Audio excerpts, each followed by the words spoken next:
Hello दोस्तों, मैं आपका दोस्त रोहित सिंह और एक बार फिर से स्वागत है दोस्तों हम लोग की इस बुक पढ़ने की जर्नी में। जैसा कि दोस्तों हम लोग किताब लोक व्यवहार को डेली पढ़ रहे हैं और उसके जो लेखक है डेल कार्नेगी जी, उन्होंने एक ऐसी ऐसी बातें हमको बता दी है जो हमें पहले नहीं पता थी लेकिन अब पता लग चुकी है। इसलिए हमें किताब जरूर पढ़नी चाहिए, चाहे कोई किताब रहे, हमें डेली किताबों को पढ़ने की आदत डालनी चाहिए। ठीक है, तो दोस्तों हम लोग ज़्यादा देरी नहीं करते हुए हम लोग चलेंगे। आज लास्ट हमारा होने वाला ये बहस से कोई फ़ायदा नहीं होता है, बहस से कोई फ़ायदा नहीं होता है। तो इस चैप्टर को हम पढ़ रहे हैं और इस चैप्टर का लास्ट करने वाले हैं आज। तो चलते हैं। हमने छोड़ा था कहाँ पर? इसके बाद जहाँ पे हमने छोड़ा था वहीं से हम कंटिन्यू करेंगे इसको। इसके बाद इंस्पेक्टर अपनी कुर्सी पर सीधा हुआ, पीछे की तरफ टिक गया और काफ़ी देर तक मुझे अपने काम के बारे में बताता रहा। उसने मुझे बताया कि उसने किस तरह कई बड़े बड़े घपलों को पकड़ा था। उसका अंदाज धीरे धीरे दोस्ताना हो गया और कुछ ही समय में वह मुझसे अपने बच्चों के बारे में बातें करने लगा।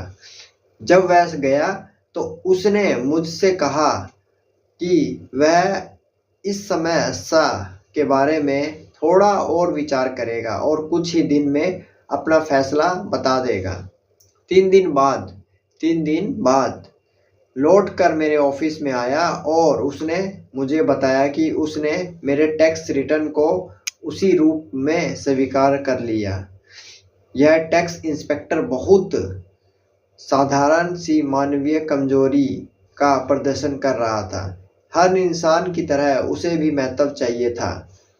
जब तक मिस्टर पार्सनस उससे बहस करते रहे तब तक वह प्रबलता से बहस करके अपने आप को महत्वपूर्ण साबित करता रहा। परंतु जब मिस्टर पार्सनस ने उसके महत्व को स्वीकार कर लिया तो बहस खत्म हो गई और वह सहानुभूति पूर्ण रूप से पूर्ण और दयालु इंसान में बदल गया।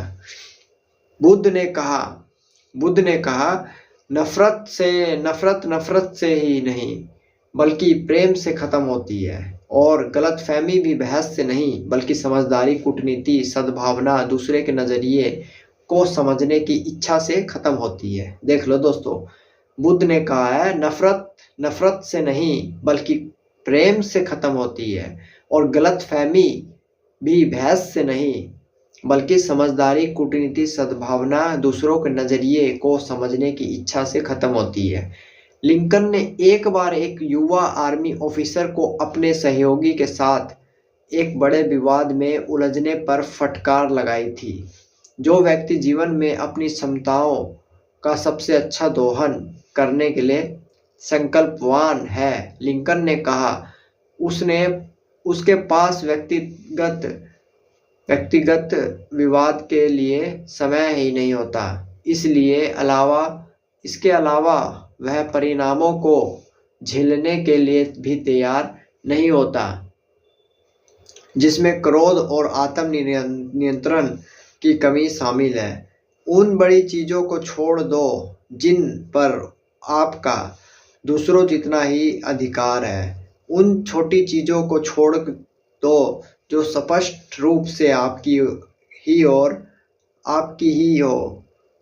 अगर कोई कुत्ता आपके रास्ते में आ जाता है तो उससे लड़ने के बजाय और खुद को उससे कटवाने के बजाय बेहतर यही है कि आप उसके लिए रास्ता छोड़ दें। कुत्ते को बाद में आप मार भी दें तो भी उसके काटे हुए घाव को भरना संभव नहीं होता।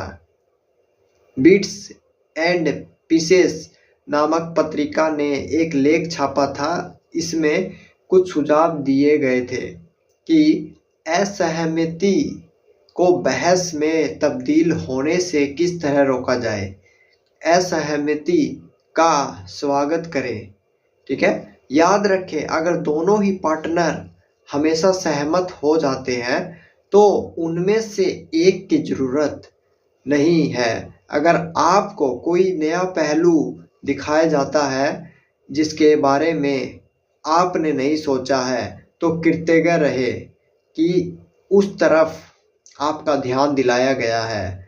शायद यह असहमति है कि एक अवसर हो जिससे आप गंभीर गलती करने से पहले ही उसे सुधार सकें।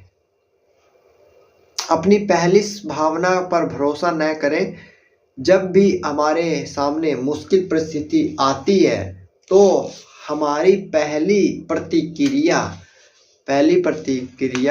सुरक्षात्मक होती है। सावधान रहें, ठंडे दिमाग से सोचें और अपनी पहली प्रतिक्रिया पर नज़र रखें। हो सकता है कि इस समय आप अपने सर्वश्रेष्ठ रूप में न होकर अपने निकृष्टतम रूप में हो। अपने गुस्से पर काबू रखें। याद रखें, किसी व्यक्ति का आकार इस बात से नापा जा सकता है कि उसे किस बात पर गुस्सा आता है। पहले पूरी बात सुने, अपने विरोधियों को बोलने का मौका दें। उन्हें अपनी पूरी बात कह लेने दें। उनका विरोध न करें, बहस न करें, खुद का बचाव न करें। इससे दीवार खड़ी होती है। इसके बजाय समझ के पुल बनाने का प्रयास करें। गलतफहमी की ऊंची दीवारें खड़ी न करें। सहमति के क्षेत्र खोजें। जब आप अपने विरोधियों की पूरी बात सुन ले तो उन बिंदुओं से अपनी बात शुरू करें जिन पर आप अपने विरोधी से सहमत हो। ईमानदार रहें। उन बिंदुओं की तलाश करें जिनमें आप अपनी गलती मान लेते हो और ऐसा कह दे। अपनी गलती के लिए माफ़ी मांग लें। इससे आपके विरोधी भी ठंडे पड़ जाएंगे। अपनी गलती के लिए माफ़ी मांग लें। यह वादा करें कि आप अपने विरोधी के विचारों पर ध्यान से सोचेंगे। हो सकता है कि आपके विरोधी सही है हो।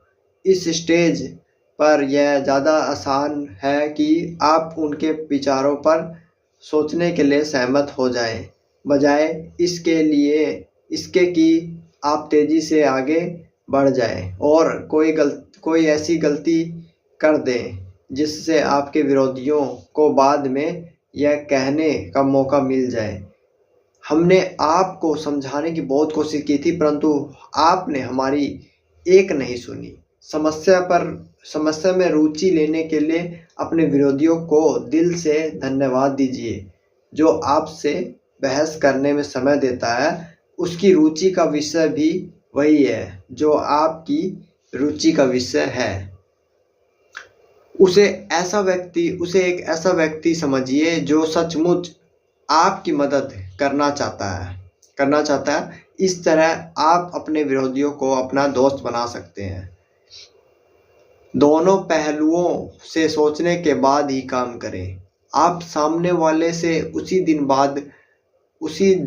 बाद में या अगले दिन मीटिंग के लिए कह सकते हैं। जब पूरे तथ्यों पर विचार विमर्श किया जा सकता है, इस मीटिंग की तैयारी के लिए खुद से कठोर सवाल पूछिए। क्या यह हो सकता है कि मेरे विरोधी सही हो, आंशिक रूप से सही हो? क्या उनके नजरिए या तर्क में सच्चाई या दम है? क्या मैं वास्तव में समस्या को सुलझाने की कोशिश कर रहा हूँ या मैं केवल अपनी कुंठा निकाल रहा हूँ? क्या मेरी प्रतिक्रिया की वजह से मेरे विरोधी मुझसे दूर जा रहे हैं या फिर वे मेरे करीब आ रहे हैं? मैं जो करने जा रहा हूँ क्या उससे मेरी प्रतिष्ठा बढ़ेगी? मैं जीतूंगा या हारूंगा? अगर मैं जीतता हूँ तो मुझे इसकी क्या कीमत चुकानी पड़ेगी? अगर मैं इस बारे में शांत रहूँगा तो क्या यह असहमति समाप्त हो जाएगी? क्या यह मुश्किल परिस्थिति किसी तरह मेरे लिए एक अवसर बन सकती है? ओपेरा स्टार जेन पियर्स ने अपने 50 साल के वैवाहिक जीवन की सफलता का राज बताते हुए कहा, मेरी पत्नी और मैंने बहुत पहले एक समझौता किया था, और हम चाहे एक दूसरे से कितने ही गुस्सा हो, हमने इस समझौते को निभाया है। जब तक गुस्सा हो रहा हो और चीख रहा हो तो दूसरा ठंडे दिमाग से उसकी बातें सुनेगा, क्योंकि अगर दोनों ही लोग चीखने लगे तो संवाद हो ही नहीं सकता और घर में शोरगुल और विवाद के अलावा कुछ भी नहीं होगा। ठीक है, तो दोस्तों ये हो गया लास्ट। बहस से एक ही फायदा हो सकता है और वह ये है इससे बचना। ठीक है, तो बहस से बचना बहुत ज़रूरी है। ये चैप्टर ख़त्म हुआ दोस्तों आज। ठीक है, नेक्स्ट चैप्टर रहेगा दुश्मन बनाने का अचूक तरीका और इससे कैसे बचा जाए। मतलब दुश्मन बनाने का अचूक तरीका और इससे कैसे बचा जाए, तो नेक्स्ट चैप्टर में यही पढ़ने वाले हैं हम लोग। ठीक है, तो हमने आज चैप्टर ख़त्म किया, बहस से कोई फ़ायदा नहीं होता है। बहुत सी स्टोरीज पढ़ी आप हमने अभी, जैसा कि दिखाया इसमें। तो दोस्तों हमें सामने वाले पर्सन को सुनना है, उसका विरोध नहीं करना है। सुनते सुनते उनकी सुनिए, क्योंकि सुनने से उनकी ठंडक, उनको दिल को ठंडक पहुंचेगी और ठंडक होने के बाद तब आप अपनी बात रख सकते हैं। नहीं तो अगर आप भी वही उसी समय बोलेंगे जब वो बोल रहे हैं तो वहाँ पे फिर बहस शुरू होगी। बहस का कोई रिजल्ट नहीं आता, कोई परिणाम नहीं आता, और फिर सामने और जो अदर पीपल रहेंगे वो कहेंगे कि हमने तो तुम्हें पहले ही समझाया था। तो आपको सिचुएशन कंट्रोल करनी है दोस्तों, देख लीजिए फिर कैसे करनी है। तो ठीक है दोस्तों, thank you and have a nice day. मिलते हैं नेक्स्ट चैप्टर के साथ, एक नए डे के साथ। धन्यवाद।